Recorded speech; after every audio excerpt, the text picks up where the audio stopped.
Now dear student, we are going to discuss question number 7.26, and this is a question related to parallel axis theorem and perpendicular axis theorem. And in this question it is given to you prove theorem of perpendicular axis and prove theorem of parallel axis.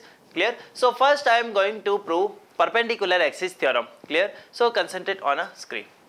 Let's suppose I am taking here, let's suppose this is a body, rigid body, let's suppose. Clear? And I am taking here x axis in this direction. We can say this is y axis, and let's suppose I am taking z axis in upward direction. Clear? Now we know this is a rigid body, this is made up of a number of particles. Clear? So for convenience I am taking here only one particle, let's suppose this one. Clear? And now we can say, and let's suppose coordinate of this particle we have this lie in a xy plane. So I am saying here, let's suppose x comma y. Clear? Now we can say this point is situated at what distance from this x axis. So definitely I can say this distance we have y. Clear? Now if I talk about this distance, definitely I can say this is x. Clear? Because this is parallel to x axis. Clear? And let's suppose I am assuming this distance we have, that is r. Clear? Now you can say actually x axis and y axis both are perpendicular to each other. It means now we can also write like this, value of r, this is given by under root of x square plus y square. Clear?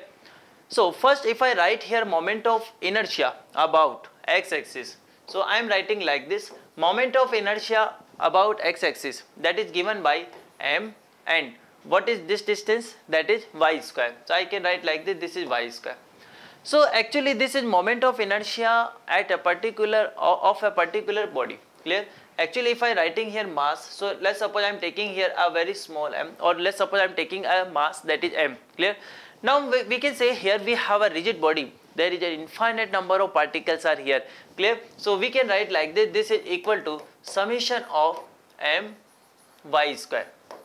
Clear everyone? We can write like this is equal to summation of m y square. Clear? Now if I say what about Iy? Clear? What about Iy? I can say this is equal to m times of x square for a single particle.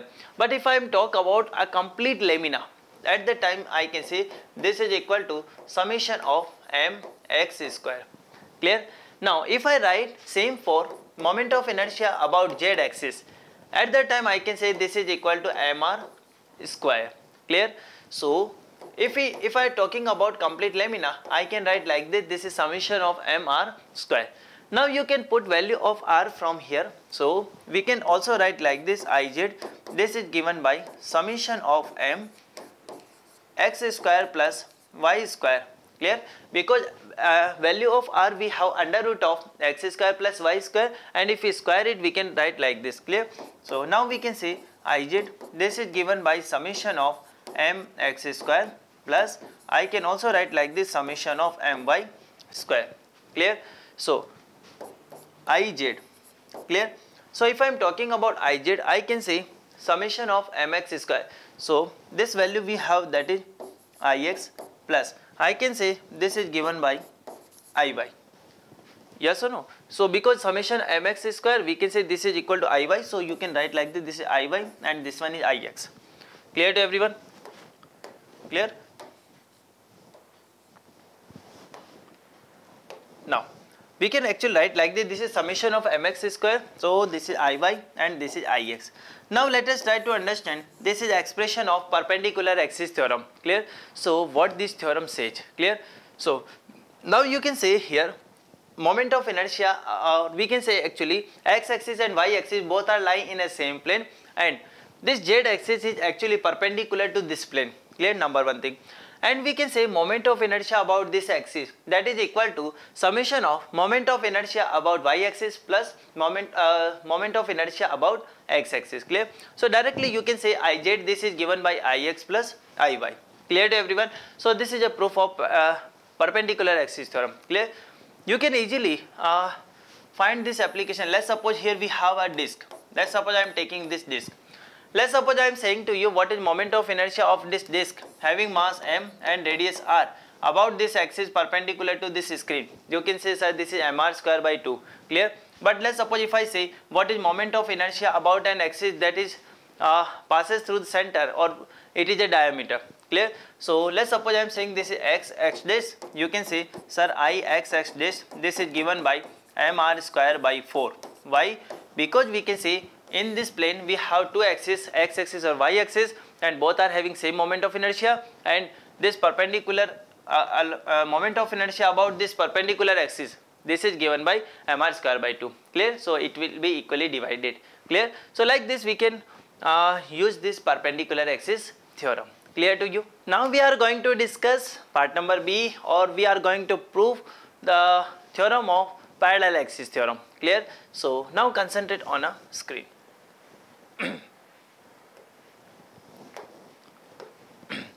Now listen carefully. Let's suppose if I am talking about part number B, let's suppose this is a body. Clear? And let's suppose here we have center of mass of this body. Clear? And let's suppose I am saying here, let's suppose I am saying moment of inertia about the center of mass we have ICM. Clear? Let's suppose if I am talking about at any point P, and at this point we have a mass small m. Clear? And now let's suppose this is situated at a distance small d from this center of mass. Clear? Now let's suppose I want to find moment of inertia about an axis, and this is PQ. Let's suppose. Clear? So I am saying moment of inertia about this axis we have I. Clear? So how can we find moment of inertia about this axis PQ? I can directly say I, this is given by m and r square, mr square. R square means we can say, let's suppose I am saying distance between these two parallel axes, that is x. Clear? So I can say this is x plus d whole square. Clear? Now we can say this is only for a small mass. Clear? Now let's suppose if I combine all the mass, at that time I can write like this, I, this is given by summation of m x plus d whole square. Clear to you?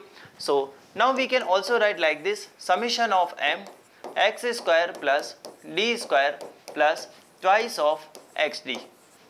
Clear everyone? So now we can also write like this, mx square plus summation of md square plus 2 times of summation mxd. Clear? Now listen carefully. Summation of mx square, summation of mx square. So what is this? I can say x value is a constant, the distance between this axis and this center of mass is fixed. I can say this is actually you can say like this, just a minute.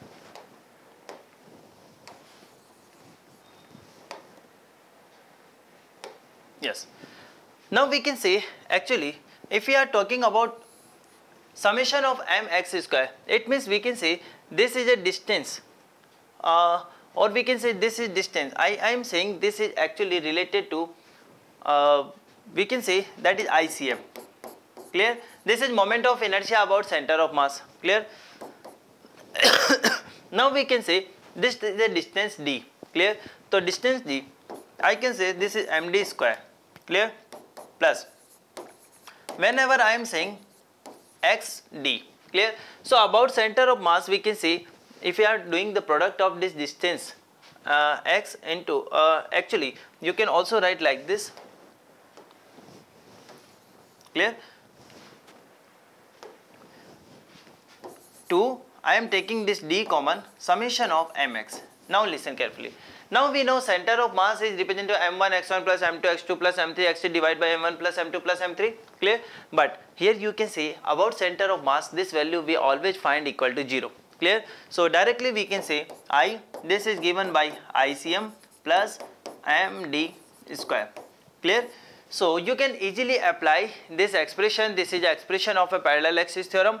So now let's suppose I want to find moment of inertia about axis that is PQ. So I can write like this, I, this is given by ICM plus m into d square. Clear to you? I can directly write ICM equal to I equal to ICM plus md square. Clear? So directly if we talk about application part, listen carefully.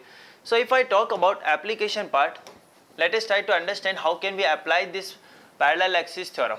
Clear? Proof is, I think, clear to you. Proof is very simple, but important part we have, how can we apply? Clear? So now let's suppose I am talking about, this is a ring. For example, this is a ring. Clear? And let's suppose this is a center of mass. Clear?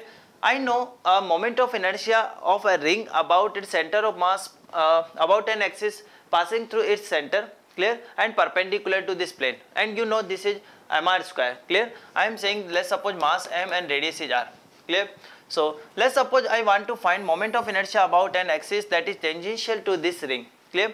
So at that time, first I will find here ICM like this, but this axis should lie in the same plane. So we know about this axis we have moment of inertia mr square. So what is moment of inertia about this axis? That is mr square by 2.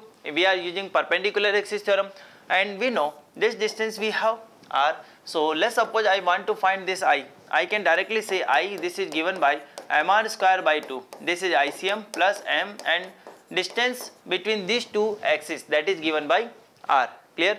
So I can see I, this is given by 3 by 2 mr square. Clear? So like this we can apply this parallel axis theorem also. Clear to everyone?